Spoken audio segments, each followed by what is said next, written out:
What is going on? Well, today we are here with a 5U modular system. And as a person who uses samplers primarily, I use synthesizers to gain an understanding of how sound works in the digital instrument realm. So synthesizers will teach you a whole lot about sound and how sound works in this sort of format just because of the history that synthesizers have and the relationship to samplers. We spoke about this on an earlier video where I used the Ensoniq ESQ1 to come up with patches in order so that I can understand and also create and sample sounds to use.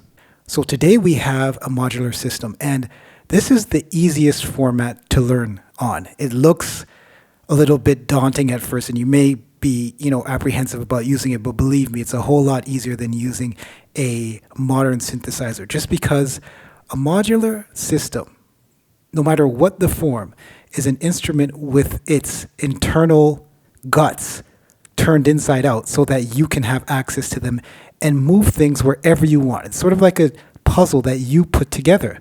So right now I have a MIDI interface. I have two oscillators, the filters over here, then an instrument input where I can take external sounds and run them into the modular system, and then two envelopes and a output amplifier. So I can take these things and make them communicate in any combination I want. Whereas with a standard synthesizer or a standard sampler, the manufacturer has created the signal flow for you so that you can't mess anything up. The amazing thing is, in modular, you can never mess anything up. It doesn't matter what you plug anything into, you're going to create something new, and at the very least, nothing will happen. But most of the time, you'll come up with some amazing stuff. And this is how you learn about sound and digital audio, and you can relay it back to samplers because the things you learn here, you can take it and apply it to your sampling technique, right? So what we're going to do is I'm just going to make a basic patch and see if I can come up with something. And then we have the Ensoniq EPS 16 Plus in the back that we can hopefully sample the sounds we make and do some creative stuff. So let's just see what we come up with. I'm just going to make a patch and then I'll come back and talk about what I did.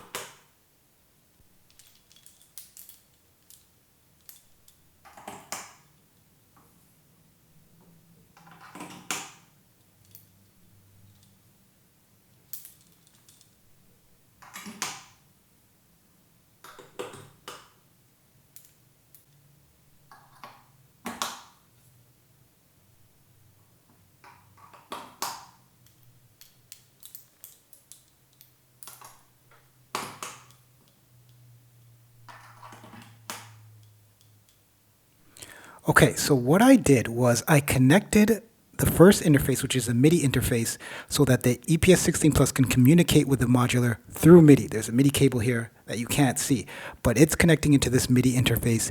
And I've basically gone from the oscillator to the filter to the output amplifier. Pretty simple. And I've also connected the envelope as well. So now I have a basic saw wave and a pulse wave. What I did was I didn't use the first oscillator at all. What I used was the second oscillator and the instrument interface. It may be difficult to see through all the wires, but this instrument interface is what I'm using as another oscillator. Not only does it allow you to plug in stuff like a microphone, anything, any external sound comes in through here, but it also allows me to use it as another oscillator. Because my traditional oscillators spit out more than one waveform at once, I could basically run it into the instrument interface and treat it as another oscillator. So if we turn up the sound here, we see that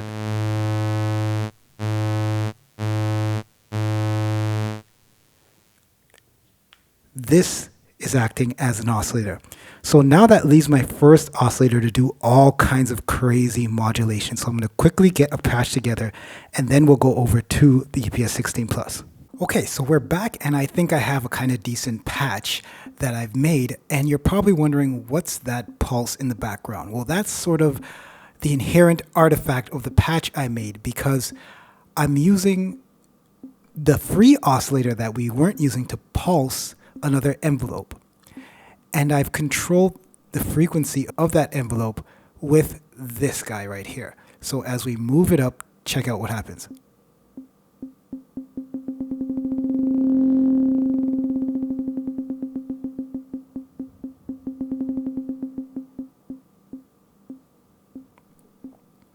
Right, so that's sort of a free running pulse. And when we add that to the actual patch, we end up with a whole lot of textures. And mind you, everything that I'm saying now, you can implement into your synthesis work. Whether it's a sampler or anything, it will be just the same. So let's check out how the patch works played through the EPS via MIDI.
All right, so what we can do in addition to this is I have the Waveboy audio input software for the EPS 16 Plus, and we can run the effects right through here and use the internal effects for the EPS 16 Plus on this patch that we made. So I'll just hook up a delay real quick and we'll hear what it sounds like. Okay, so what we have now is the audio output of the modular system run to the sample input of the EPS. And because we have the Waveboy software, and just in case you don't know, the Waveboy software is aftermarket software that was made to enhance the effects unit of the EPS 16 Plus. Now, if you have the Waveboy software, you can use it with the ASR 10, the EPS 16 Plus, or the TS 10, but not the Ensoniq EPS Classic. That doesn't have an effects engine, so you can't use it. But now that everything's running, I have a delay hooked up, the simple delay that comes with the EPS 16 Plus. I'm just using it now as the sample input processor for the modular system over there, right? And because I'm running this into the sample input, I can now do cool little things like overdrive the sample input, which is what I did.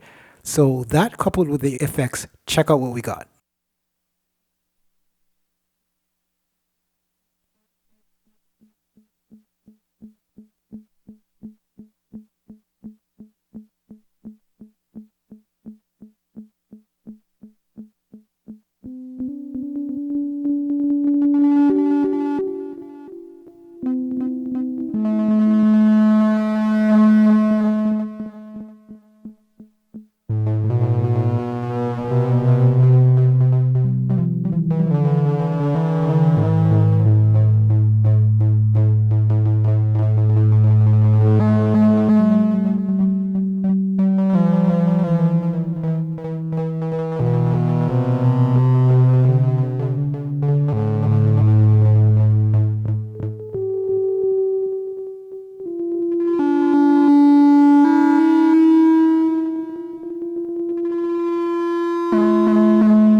Pretty cool, right?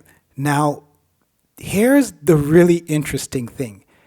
Remember, we're still dealing with the sample input. So because we're using this, we can now switch the input from line input to mic input to really overdrive things. So I'm just going to do that now and check out what that sounds like super overdriven with the sample input expecting a mic signal, but what's going to get is a super hot line signal, which makes for just listen to it. Check it out.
Insane tonal quality.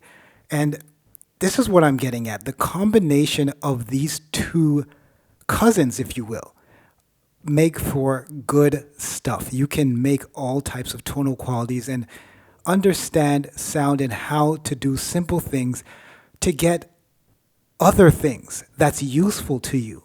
You know, we're at a point in technology where we have to mix and match, we have to explore, we have to make up new things. And not that you have to make anything super unheard of or super crazy, but what all this does is it enhances your knowledge and your skill level. That's the main thing. Your skill determines what you can do with these things, right?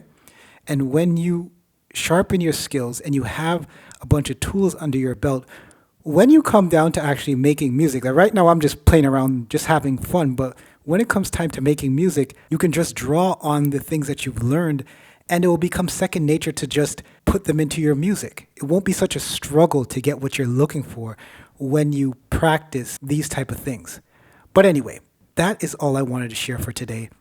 In the meantime, please do take care of yourself. Peace.